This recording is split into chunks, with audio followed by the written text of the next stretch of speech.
The better story, though, is in Philly, the loser's locker room. So that's where we will go. Let us discuss the question. Who gets the blame? Who gets the blame cheesesteak for Coach Nick Nurse's 76ers? It was supposed to be different. It wasn't supposed to have this kind of ending with the changes the Sixers made.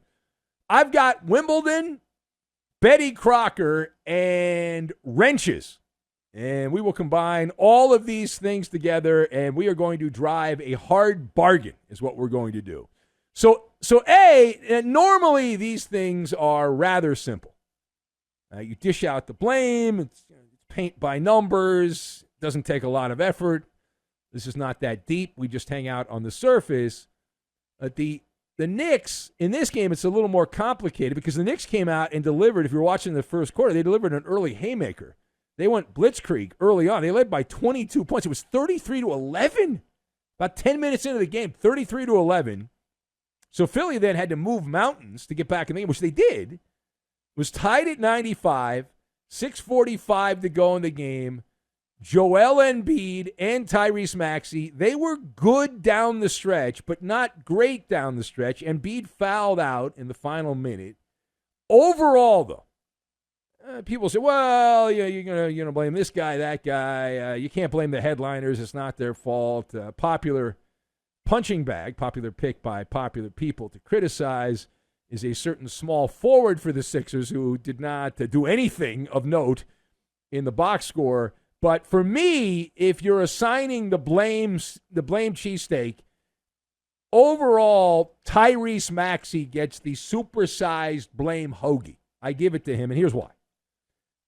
The basketball media told me, and they told you as well, that the playoff series for the Sixers against the Knicks was Maxey's bar mitzvah. He was becoming a man.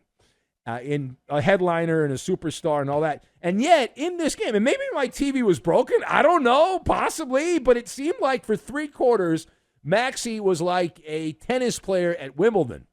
A lot of unforced errors going into the fourth quarter.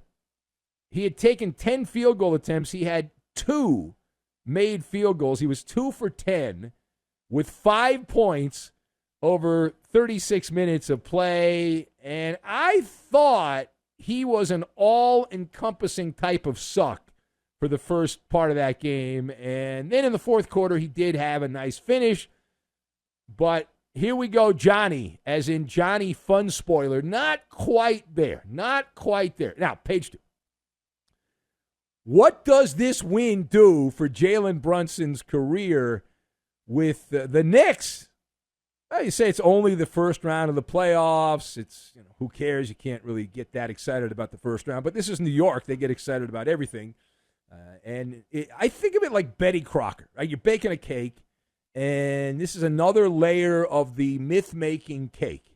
Once upon a time, there was a guard named Jalen Brunson who was extraordinary, exceptional, and eye-popping in playoff games. A hoops pioneer. He's not Johnny Fun Spoiler. He's Johnny Appleseed of the Mecca. And Jalen Brunson has been everything that Carmelo Anthony was supposed to be back in the day, but was not. That is what Jalen Brunson has been. We were wrong about Jalen Brunson, and he continues to be a player that does not, and he wasn't great the last game in key moments, but overall, you're graded for your overall body of work, and he was pretty good. Now, the last word here. We head to Indy. Now, we're not going to do a deep dive yet on the game. We'll do that in another hour. But we're going to talk about the story that everyone's talking about, not the game itself. Okay, we'll get back to the actual game later.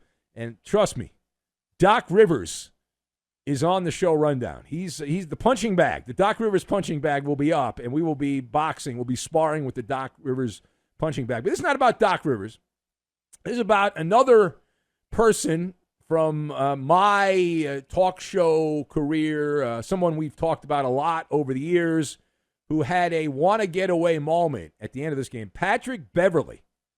Patrick Beverley stole the headlines after he violently tossed the ball, enraged at some Pacer fans as the Bucks were being excommunicated from the playoffs.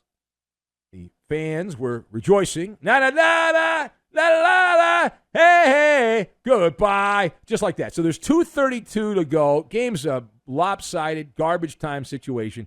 Patrick Beverley threw a basketball at a Pacer fan, which I'm told is taboo. But he didn't do it just once. He threw it into the crowd twice, and at least one fan was hit in the head. Who goofed? I've got to know. Now, as Brook Lopez high-fived his teammates, Patrick Beverley was caught on candid camera throwing the basketball for the first time at one fan, hitting them on the side of the head. Now, here's where it gets even crazier. So he then asked for the ball back from a different fan, and the fan gave him the ball back. And what do you think Beverly did? Beverly said, okay, we got this. So Beverly gets his hands on the ball again, and of course he threw it right back at the Indiana patron. So how do you unscramble this Bucks guard, Patrick Beverley's temper tantrum, in this situation? Now, we don't know the whole story. We don't. Imagine he'll save it for his podcast, and maybe this was just an effort to get people to listen to his podcast. But as you know, we on this show, we are glue guy zealots. That said, in this case, we're going to pump the brakes because Beverly needs some tough love. That's knucklehead activity. You are a jabroni. You're a Mama Luke when you do that. And I don't know about you. Maybe you're different than me. But when I was in kindergarten, as a little boy, I learned to keep your hands to yourself, right, and your balls to yourself, right. There's a level of stupidity here that goes up, up, and away. It does. And a public service announcement. We do a lot of those on the overnight. Public service announcement for fans in the future engaging with Patrick Beverley. He plays dirty. We all know that. Follow the wisdom of Patches O'Hallahan from dodgeball. Go out and get some wrenches. If you can dodge a wrench, you can dodge a basketball. You can't. And actions have consequences. We know Beverly's going to face the repercussions with Big Brother because the NBA is going to get sued up the wazoo. So there'll be a suspension. Right now, there are ambulance-chasing billboard lawyers that are trying to find the number of the fans that were hit with the basketballs. Those fans, by the time they get done with these lawyers, will have neck braces on. They'll be saying, oh, my neck, my back, my neck, and my back. Yeah. Can you say jackpot? I knew you could. I knew you could. Nowhere does it say on the NBA ticket that you are allowed or you should look out for a basketball being thrown by a player who's out of the game, hitting you in the chin or the side of the face. I don't think that's going to be tough sledding for Patrick Beverley and for the NBA lawyers.